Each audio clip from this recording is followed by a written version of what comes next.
कोल्हापूर जिल्हा सहकारी दूध उत्पादक संघ मर्यादित गोकुळ हा दुग्ध व्यवसायामध्ये जिल्ह्यातीलच नव्हे तर संपूर्ण महाराष्ट्रातील आदर्श दूध संघ ठरला आहे, असे मत गोकुळ दूध संघाचे चेअरमन नवीद मुश्रीफ यांनी व्यक्त केले। यंदाच्या 63व्या वार्षिक सर्वसाधारण सभेच्या पार्श्वभूमीवर संघाने गेल्या काही महिन्यात राबवलेल्या उपक्रमांचा आढावा घेऊन शेतकऱ्यांसमोर आणखी काही महत्त्वाचे मुद्दे मांडले आहेत। गोकुळ दूध संघाने या वर्षाला युवा दूध उत्पादक वर्ष म्हणून साजरे करण्याचा निर्णय घेतला असून या माध्यमातून ग्रामीण भागातील युवकांना दुग्ध व्यवसायाकडे आकर्षित करून उत्पन्नाच्या नवीन संधी उपलब्ध करून देण्याचा संकल्प गोकुळने केलाय।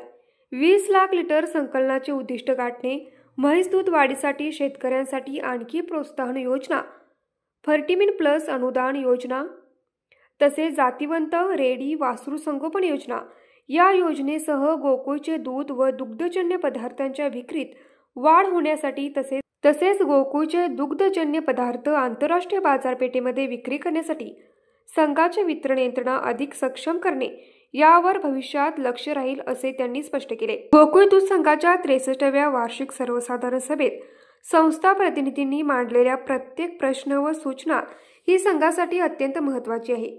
त्यांची नोंद घेऊन उत्पादकांच्या हितासाठी आवश्यक ती ठोस पावले उचलण्यात येतील अशी ग्वाही गोकुळचे चेअरमन नवीद मुश्रीफ यांनी दिली।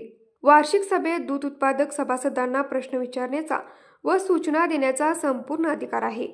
प्रत्येक प्रश्नाला समाधानकारक उत्तरे दिली जातील तसेच सुचवलेले मुद्दे प्रत्यक्ष अंमलात आणले जातील असे आश्वासन मुश्रीफ यांनी दिले। मुश्रीफ पुढे म्हणाले, गोकुळ संचालक मंडळाचे निर्णय, पारदर्शक कार्यपद्धती आणि उत्पादकांशी असलेला थेट संवाद यामुळे संघाची प्रगती अधिक वेगाने होत आहे। संघाच्या प्रगतीमागे उत्पादकांचा विश्वास आणि सातत्याने दिलेले सहकार्य हाच मोठा आधार आहे।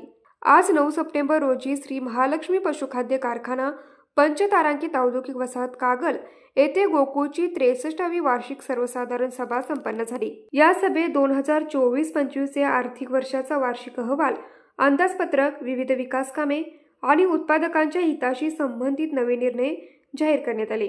न्यूज मराठी 24 कोल्हापूर।